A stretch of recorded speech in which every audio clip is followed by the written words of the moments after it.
नमस्कार, बहुत स्वागत है आपका। मैं हूं आपके साथ प्रेरणा मिश्रा और एक बार फिर नक्सलवाद पर करारा प्रहार देखने मिला है। केंद्रीय गृह मंत्री अमित शाह छत्तीसगढ़ के दौरे पर एक बार फिर से आ रहे हैं। पिछली बार जब अमित शाह छत्तीसगढ़ आए थे तो नक्सलियों को खुली चुनौती दी थी। 2026 तक देश से नक्सलवाद को खत्म कर देने का दावा किया गया था और तभी से नक्सली इलाकों की घेराबंदी शुरू हो गई थी। देश में नक्सलवाद का सबसे ज्यादा प्रभाव छत्तीसगढ़ में देखा जाता है। छत्तीसगढ़ के करीब 5 जिलों के लोग सीधे तौर पर नक्सलवाद का शिकार हैं, जिसकी वजह से यहां के लोग डर के साए में जीने को मजबूर हैं। लेकिन अब ये तस्वीर धीरे धीरे बदल रही है। नक्सल प्रभावित इलाकों में अब सरकारी योजनाएं भी पहुंच रही हैं। नक्सली सरेंडर भी कर रहे हैं क्योंकि केंद्रीय गृह मंत्री का नक्सल मुक्त मिशन 2026 जारी है।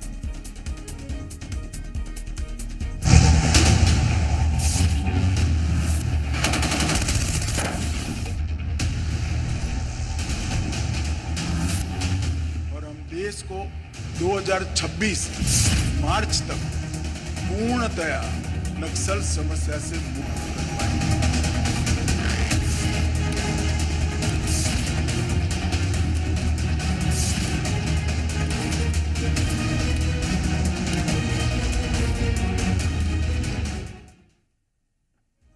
गृह मंत्री अमित शाह 3 दिन छत्तीसगढ़ में रहेंगे।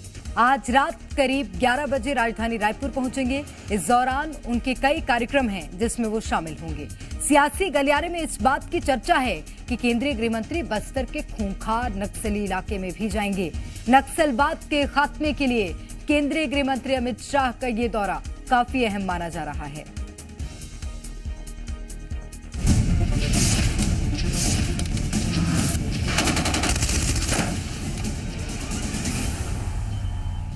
देश को 2026 मार्च तक पूर्णतया नक्सल समस्या से मुक्त कर पाएंगे। 2026 तक छत्तीसगढ़ से नक्सल का खात्मा, ये प्रण है गृह मंत्री अमित शाह का। मुझे विश्वास है कि हमारी लड़ाई अंतिम चरण में पहुंची है और हम देश को 2026 मार्च तक पूर्णतया नक्सल समस्या से मुक्त कर पाएंगे। छत्तीसगढ़ में अब नक्सल के खात्मे के लिए अंतिम प्रहार किया जा रहा है। जवानों ने नक्सलियों के खिलाफ मोर्चा खोला हुआ है। इस बीच केंद्रीय गृह मंत्री अमित शाह 3 दिवसीय छत्तीसगढ़ दौरे पर आ रहे हैं। यहां वे नक्सल प्रभावित क्षेत्रों का दौरा करेंगे। इस दौरान नक्सल विरोधी अभियानों की समीक्षा करेंगे। साथ ही जगदलपुर में आयोजित संभाग स्तरीय बस्तर ओलंपिक के समापन समारोह में और सुरक्षा से जुड़े अलग अलग कार्यक्रमों में शामिल होंगे। बस्तर ओलंपिक्स कार्यक्रम के लिए 15 तारीख को जो समापन के अवसर पर माननीय केंद्रीय गृह मंत्री महोदय, माननीय मुख्यमंत्री महोदय छत्तीसगढ़, माननीय उप मुख्यमंत्री महोदय छत्तीसगढ़ एवं अन्य वरिष्ठ मंत्रीगण आने का संभावना है। उसी को देखते हुए जिला प्रशासन और पुलिस द्वारा सभी प्रकार का सुरक्षात्मक एवं अन्य व्यवस्था की तैयारी की जा रही है और सभी कार्यक्रम को व्यवस्थित एवं सुरक्षित तरीके से संपादित करने का हमारा पूरा तैयारी है। जानकारी के मुताबिक केंद्रीय गृह मंत्री अमित शाह आज रात रायपुर पहुंचेंगे। छत्तीसगढ़ में गृह मंत्री अमित शाह कानून व्यवस्था पर भी बैठक कर सकते हैं। छत्तीसगढ़ दौरे के दौरान गृह मंत्री शाह शहीद जवानों के परिवारों से मुलाकात करेंगे। इसके अलावा सरेंडर करने वाले नक्सलियों से भी मुलाकात कर सकते हैं।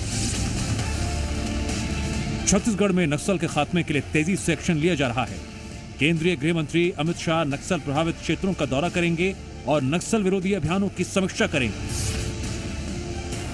सियासी गलियारे में इस बात की भी चर्चा है, केंद्रीय गृह मंत्री बस्तर के खूंखार नक्सली हिडमा के गांव पूवर्ती में रात गुजार सकते हैं। उनके अबूझमाड़ या पूवर्ती गांव में रुकने की खबर है। हालांकि इस खबर की पूरी तरह से पुष्टि नहीं हुई है। यदि ऐसा हुआ तो वैसा करने वाले देश के पहले गृह मंत्री बन जाएंगे। केंद्रीय गृह मंत्री अमित शाह के छत्तीसगढ़ दौरे पर सभी की नजर बनी हुई है। इस बीच साय सरकार ने 1 साल पूरे होने पर अपना रिपोर्ट कार्ड पेश किया था। इस दौरान भी उन्होंने नक्सलियों पर कड़ा प्रहार करने की बात कही। आत्मसमर्पित नक्सली और जो तृतीय लिंग के उद्यमी को विशेष प्रोत्साहन का प्रावधान नई उद्योग नीति में किए हैं और नक्सलवाद के साथ भी जिस तरह से हमारी सरकार मजबूती के साथ लड़ रही है, आज पूरे देश को मालूम है। और माननीय हमारे देश के यशस्वी गृह मंत्री श्री अमित शाह जी मार्च 2026 तक ये नक्सलवाद को पूरे देश से समाप्त करने का संकल्प लिया है और उस दिशा में डबल इंजन की सरकार के कारण भी इस लड़ाई में हम लोगों को लाभ हो रहा है। गौरतलब है, बीजेपी सरकार छत्तीसगढ़ से नक्सलवाद को खत्म करने के लिए गंभीर है। इसीलिए केंद्रीय मंत्री शाह का छत्तीसगढ़ दौरा काफी अहम माना जा रहा है। Bureau report, C media.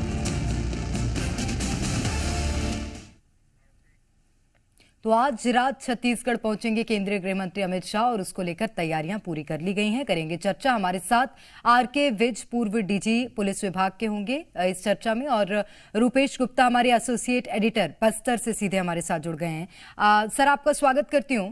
और रूपेश, सबसे पहले मैं आपकी ओर रुख करूंगी और आपसे मेरा सवाल है कि क्या अंतर अब बस्तर में देखने मिल रहा है और केंद्रीय गृह मंत्री का ये दौरा बस्तर के लिहाज से कितना महत्वपूर्ण हो जाता है?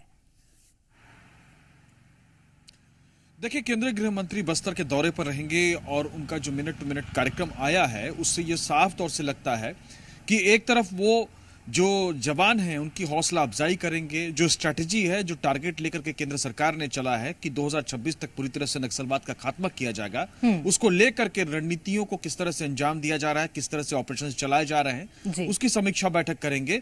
जो जवान सुरक्षा में तैनात हैं या फिर जो अधिकारी हैं उनके साथ ये बैठक होगी। इसके अलावा जो पीड़ित हैं नक्सलवाद हिंसा में, जो घायल हुए हैं, जो मृत हुए हैं, उन प्रभावितों से मुलाकात करेंगे और उनसे उनका दर्द सुनेंगे। इसके अलावा जो तीसरा पक्ष है कि किस तरह से और ऑपरेशन को अंजाम देना चाहिए, किस तरह से और एग्रेसिवनेस के साथ अपने जो लक्ष्य है उसको हासिल करना चाहिए, इसको लेकर के भी बैठक होगी। तो कुल मिलाकर के जवानों की हौसला अफजाई करने के लिए यह भी चर्चा है कि वो सीआरपीएफ के किसी कैंप में जा करके जगह का खुलासा नहीं किया गया है, लेकिन माना यह जा रहा है कि सीआरपीएफ के जवानों से मुलाकात करेंगे जो सुदूर बस्तर के इलाकों में तैनात है और वहां से नक्सलवाद को खत्म करने की दिशा में सबसे अहम भूमिका अदा कर रहे हैं।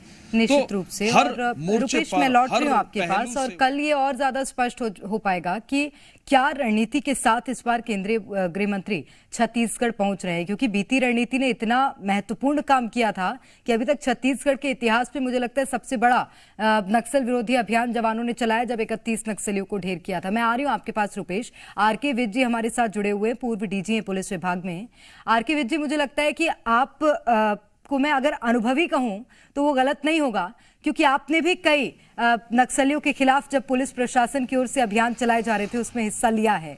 और सर, वो कैसा मंजर होता है, किस तरह से पुलिस के जवान सामना करते हैं उनका, बताइएगा सर।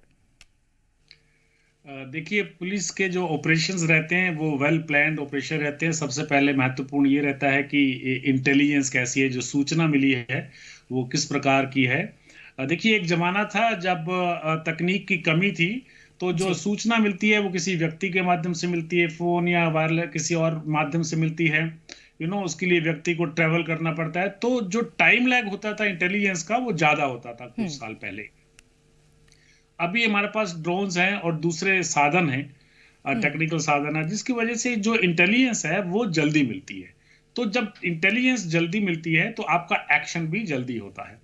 तो एक तो ये अंतर आया समय के साथ कि इंटेलिजेंस, जो एक्शनेबल इंटेलिजेंस है वो जल्दी मिलने लगी है। दूसरा है कि समय पर फोर्सेस काफी आगे बढ़ी हैं, तो नए कैंप्स लगे हैं, नए थाने लगे हैं, उसमें हमारी जो सेंट्रल फोर्सेस है उनका महत्वपूर्ण योगदान है। हमारे अपना जो डीआरजी बल है या अभी जो बस्तर फाइटर बल भी बना है, एसटीएफ है, इन सभी की बड़ी महत्वपूर्ण भूमिका है आगे बढ़ने में। तो जो नए कैंप लगते हैं जी, तो उससे ऑपरेशन करने में आसानी होती है। उनका नक्सलियों का जो इन्फ्लुएंस का एरिया है वो कम होता है, फोर्सेस को कम चलना पड़ता है, तो उससे ऑपरेशन में सफलता के चांसेस ज्यादा मिल जाते हैं। क्योंकि जो टेक्निकल एरर कभी कभी होती हैं, आईडीज में फंसना या एम्बुश में फंसना, वो जब तकनीक का उपयोग करते हैं कि उसकी भी संभावनाएं कम हो जाती हैं। तो आपने देखा होगा कि 2-3 इलाके, एक तो बटालियन जो नक्सलियों की बहुत चर्चा होती है उसकी, अभी आपने पुवर्ती की चर्चा की, तो हिडमा जहां का निवासी है, तो जहां बटालियन जो दक्षिण बस्तर के क्षेत्र में विचरण करती थी वहां पर, या अबूझमाड़ जहां इनके बड़े नक्सली सेंट्रल कमेटी के या दंडकारण्य स्पेशल जोनल कमेटी के सदस्य हैं जो वहां पर घूमते हैं, वहां पर हमारे ऑपरेशन लगातार अभी बढ़े हैं। तो अंदर के इलाकों में कैंप्स लगने से जो उनके शेल्टर के एरिया थे या जहां उनके मिलिट्री के बड़े फॉर्मेशन घूमते थे, वहां पर ऑपरेशन होने से वो थोड़ा सा घबराए हुए हैं, वो डिफेंसिव मोड में, वो चाहते हैं कि उनकी लीडरशिप बची रहे। तो अभी पुराने समय में और अभी के समय में ये जो है जो कार्यनीति है, मैं कहूंगा जो टैक्टिक्स हैं, जो पुलिस के ऑपरेशंस जो चल रहे हैं, ये पहले में काफी अंतर आया है। बिल्कुल सर, मैं लौट रही हूँ आपके पास। रुपेश हमारे साथ लगातार बने हुए हैं। रुपेश, जिस तरह से आर.के. वैद्य जी भी बता रहे हैं कि अब तकनीकों में अंतर आया है और उन्हीं तकनीकों के माध्यम से जब हम नक्सल विरोधी अभियान हमारे जवान चलाते हैं तो उन्हें सफलता मिलती है। अब अगर मैं बात करूं बस्तर की, क्योंकि सबसे ज्यादा नक्सल प्रभावित क्षेत्र रुपेश बस्तर माना जाता है, अगर वहां केंद्रीय गृह मंत्री दौरे के लिए पहुंचते भी हैं उसके दूरस्थ क्षेत्र में, तो वहां पर तैयारियों की जरूरत होगी, और उसके लिए क्या तैयारियां प्रशासनिक होंगी ये समझा दीजिए पहले। देखिए, जो प्रोटोकॉल्स हैं गृह मंत्री के लिहाज से, वो प्रोटोकॉल्स फॉलो किए जाएंगे और इस तरह जहां जिस सीआरपीएफ कैंप में जाने की बात कही जा रही है उसको पूरी तरह से गोपनीय रखा गया है। कहा यह जा रहा है कि हिडमा के गांव जहां पे कुछ दिन पहले जो छत्तीसगढ़ के गृह मंत्री हैं वो पहुंचे हुए थे, उस गांव में जा सकते हैं और एक मैसेज दे सकते हैं कि जो सबसे बड़ा आतंक का पर्याय हिडमा था, वहां तक गृह मंत्री पहुंच सकते हैं, वहां पे रुक सकते हैं, वहां पे बच्चे बिजली को एक्सपीरियंस कर सकते हैं। तो तमाम जो डेवलपमेंट का काम है वहां पे किया जा सकता है और एक तरह से कहें तो नक्सलियों के मान में घुस करके उनको एक मैसेज देना है कि अब उनका वक्त खत्म हो चुका है। क्योंकि ये जो ऑपरेशंस की बात की, इन ऑपरेशंस में बड़ी भूमिका रही है कि जिस तरह से जो सीमावर्ती इलाके हैं वो नक्सलियों के लिए बहुत सेफ जोन होता था, क्योंकि एक तरफ अगर कार्रवाई होती थी तो दूसरे राज्य में चले जाते थे, दूसरे राज्य से अगर कार्रवाई होती थी तो तीसरे राज्य में चले जाते थे, और बस्तर का रीजन उन इलाकों में उनकी धमक और उनका प्रभाव काफी ज्यादा था। लेकिन खासतौर से माड़ का जो इलाका जिसको अबूझमाड़ कहते हैं जी। लेकिन अब परिस्थितियां बदली हैं, सड़क और कनेक्टिविटी के जरिए जो वहां के आवाम है उसको जोड़ा जा रहा है मुख्य धारा से, उसका एक असर देखने को मिलता है। दूसरी जो चीज है कि जो सीमावर्ती राज्य हैं वहां पे नक्सलियों को लेकर के बड़े ऑपरेशंस में बड़े नक्सली नेता मारे गए हैं, तो ये तमाम नक्सली नेता छत्तीसगढ़ की ओर आ गए थे, जिसकी वजह से तमाम ये माना जा रहा था कि छत्तीसगढ़ में नक्सल जो है वो बहुत मजबूत है। लेकिन जिस तरह से लगातार ऑपरेशंस और लगातार डेवलपमेंट के जो काम छत्तीसगढ़ में हुए हैं उसने बहुत सीमित कर दिया है। और जैसा कि बिस साहब ने कहा कि अब सबसे बड़ी चुनौती ये है नक्सलियों के सामने कि किस तरह से वो अपनी लीडरशिप को बचा करके रखें, क्योंकि लीडरशिप करीब करीब खात्मे की ओर है और अगर वो पूरी लीडरशिप खत्म हो गई तो उनके पास कुछ नहीं बनेगा। तकनीकों का बहुत बड़ा योगदान है, खासतौर से ड्रोन के आने के बाद। जैसे ही आप जंगल के इलाके में जाएंगे तो आपको अक्सर दिखेगा कि आसमान पर ड्रोन मंडरा रहे हैं। वो उन दुरूह इलाके में पहुंचते हैं जो सेफ जगहों पे नक्सली छिपे होते हैं, तो उनकी पोजीशन के बारे में सुरक्षा बलों को जानकारी मिल जाती है, उनके मूवमेंट्स के बारे में जानकारी मिल जाती है। फिर दूसरे जो इंटेलिजेंस है, फोन और बाकी जो सर्विलांस का इस्तेमाल होता है, तो उसके जरिए अब नक्सलियों को टारगेट मैं आ रही हूँ रुपेश, आपके पास एक बार फिर लौटूंगी मैं। आर.के. वैद्य जी हमारे साथ बने हुए हैं। आर.के. वैद्य जी, रुपेश ने जिस तरह से जानकारी दी कि ड्रोन तो सहायक है नक्सलियों की लोकेशन को ट्रेस करने के लिए कि कहां पर नक्सली है, वहां जाकर हमें हमला करना है, लेकिन दूसरा सबसे बड़ा चैलेंज जवानों के सामने ये होता है जो जगह जगह आईईडी प्लांट किए होते हैं नक्सलियों ने, और वो चुनौती का सामना आप लोग कैसे करते थे अपनी सर्विसेज के दौरान, मुझे समझाइएगा सर। देखिए, इसकी जो तकनीक है वो डीप सर्च माइंड डिटेक्टर रहते हैं। जो लोहा अगर उसमें कुछ रहता है, आयरन कंटेंट्स रहते हैं, तो उसको हमारे जो डिटेक्टर है वो पकड़ लेते हैं। हालांकि नक्सलियों ने इसमें भी कुछ ना कुछ नई चीजें करने की कोशिश की ताकि डिटेक्शन में मुश्किल हो। ये चुनौती वैसे आज भी बनी हुई है। कई स्पाइक्स होल बना लेते हैं नक्सली, उनकी जहां पर जनता सरकारें कुछ काम करती हैं वहां पर वो बहुत ज्यादा स्पाइक्स होल इलेक्शन के दौरान खासतौर पे 30-40 हजार की संख्या में स्पाइक्स होल इन्होंने बनाए। तो उसमें अगर पैर ऊपर से कैमोफ्लेज कर दिया जाता है, अगर उसमें पैर जवान का पड़ता है तो वो घायल हो जाता है। तो आईडीज का डिटेक्शन बड़ा महत्वपूर्ण है, क्योंकि अगर वो स्लो रहता है तो फोर्सेस का मूवमेंट भी कम होता है। इसीलिए आपने देखा होगा विगत ऑपरेशंस में अगर कुछ घटनाएं हुई हैं तो आईडी ब्लास्ट से ही हुई हैं। तो वो आईडी ब्लास्ट जो है वो आज भी चुनौती बना हुआ है, क्योंकि अभी भी वो जो हमारी जो तकनीक है ढूंढने की, उसमें मैंने देखा है कि पिछले 20-25 साल में कोई बहुत सुधार नहीं आया है। तकनीक वही है जो 20 साल पहले थी। आज भी आईडी को डिटेक्ट करने की जो तकनीक है वो वही तकनीक है। तो इसलिए आईडी का डिटेक्शन जो है वो अभी भी एक चुनौती बना हुआ है, लेकिन ये धीरे धीरे एक्सपीरियंस होने लगा है। चेकिंग करने की जो टीम्स हैं उनकी संख्या बढ़ी है। हमारे पास जो गाड़ियां हैं, माइंड प्रोटेक्टेड व्हीकल्स हैं, वो भी पर्याप्त संख्या में है। तो जो सावधानियां जवान बरत सकते हैं ऑपरेशंस में, उनको भी मालूम है किस प्रकार के रास्तों में आईडी जल्दी लगाई जा सकती हैं। तो आईडी से कैसे बचना है, जंगल के रास्तों में जाना है, किस प्रकार से बचाव करना है, अगर कुछ होता भी है तो उसका इलाज करने के लिए हमारे पास ट्रीटमेंट के लिए भी जवान तैयार रहते हैं। हमारे नर्स जो हैं वो साथ चलते हैं, चाहे वो ब्लड क्लॉट्स को रोकने के लिए हो, पट्टी लगानी हो, वो इलाज साथ में होता है। इवैक्यूएशन के लिए हेलीकॉप्टर सेवा है, बहुत जल्दी इवैक्यूएट कर लिया जाता है। तो जवान को एक ये उम्मीद बनी रहती है, ये ट्रस्ट रहता है कि अगर कुछ हो भी जाता है तो मुझे रेस्क्यू पार्टी बहुत जल्दी यहाँ से लेकर अस्पताल में पहुंचा देगी।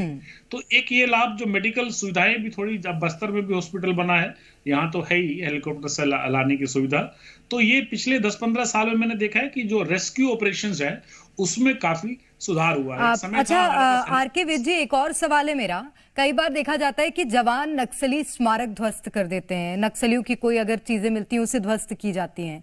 उससे क्या संकेत देना चाहते हैं हमारे पुलिस के जवान नक्सलियों को? नहीं, देखिए, जो पुलिस अधिकारी हैं वो सामान्यतः तो सामान को लेकर आते हैं। अगर कभी देखा तो स्मारक जरूर हमने तोड़ते हुए देखा है उनको। अदरवाइज जो उनका लिटरेचर होता है, जो उनके एक्सप्लोसिव्स होते हैं, आर्म्स एमुनिशन होते हैं, और जितनी भी चीजें हैं वो लिटरेचर सहित हम उठा कर लाते हैं। वो हमारे उनके क्राइम का एक हिस्सा रहता है, वो रिकवरी रहती है, वो रिकॉर्ड पे रहती है। उनके कागजातों को पढ़कर, चाहे वो गोंडी में हो, चाहे वो तेलुगु में हो, चाहे हिंदी में हो, उनको पढ़ के हम उनकी जो स्ट्रेटजी है नेक्स्ट वो जानने में उसमें सहायता मिलती है। तो वो सामान पुलिस लेकर आती है। कुछ सामान ऐसा है जो जिसको नष्ट किया जा सकता है, तो वो बहुत महत्वपूर्ण नहीं रहता, उसको केवल नष्ट किया जाता है। बिल्कुल, कुल मिलाकर ये कह सकते हैं मनोबल को कमजोर किया जाता है इसके माध्यम से नक्सलियों के। मैं आ रही हूँ आपके पास सर। रुपेश हमारे एसोसिएट एडिटर हमारे साथ लगातार बने हुए हैं। रुपेश, इससे पहले भी केंद्रीय गृह मंत्री ने छत्तीसगढ़ में दौरा किया था, और बैठक में ऐसा कौन सा मंत्र दिया जा रहा है जवानों को और अधिकारियों को कि इतने बड़े स्तर पर नक्सलियों के विरोध में अभियान चलाया जा रहा है, और अब तो साफ कह दिया है कि 2026 से आगे नक्सलवाद होगा ही नहीं, अस्तित्व ही खत्म कर देंगे। देखिए, ये स्पष्ट तौर से निर्देश है कि जो भी नक्सलवाद है उसको खत्म करना है, और एक लक्ष्य लेकर के गवर्नमेंट ऑफ इंडिया चल रही है। स्टेट गवर्नमेंट उसके साथ सपोर्ट कर रही है। छत्तीसगढ़ का जो इलाका है वो सबसे, चूंकि आंध्र प्रदेश करीब करीब नक्सली गतिविधियों से एक तरह से मुक्त हो चुका है, जहां से नक्सलवाद छत्तीसगढ़ पहुंचा था, अविभाजित आंध्र प्रदेश की बात की जाए तो जी। और अब जो छत्तीसगढ़ में बचा हुआ है, महाराष्ट्र के कुछ इलाकों में बचा हुआ है, झारखंड और उड़ीसा के कुछ इलाकों में बचा हुआ है, तो वहां पे किस तरह से आधुनिक तकनीक, सेना के हाई जो मोटिवेशन है उनके साथ खत्म किया जाए, अच्छी स्ट्रैटेजी बना जाए ताकि हमको कैजुअलिटी कम हो और उस कोई ऐसी घटना ना हो जिसका खामियाजा सुरक्षा बलों के मनोबल पर पड़े। ये तमाम चीजों को एनालाइज करके किया जा रहा है। ठीक है, बहुत शुक्रिया रुपेश आपका भी, और आरके विज जी आपका भी बहुत शुक्रिया हमारे साथ जुड़ने के लिए, तमाम बातचीत के लिए। तो टारगेट 2026 को एक बार फिर से अंजाम देने के लिए केंद्रीय गृह मंत्री अमित शाह छत्तीसगढ़ के दौरे पर आ रहे हैं। आज रात करीब 11 बजे राजधानी रायपुर पहुंचेंगे। इसके बाद कल से जो कार्यक्रम है उसमें शामिल होंगे केंद्रीय गृह मंत्री अमित शाह, और उनके स्वागत की तैयारियां भी कर ली गई हैं। यहां रुक रहे हैं एक ब्रेक के लिए, आप देखते रहिए जी मध्य प्रदेश छत्तीसगढ़।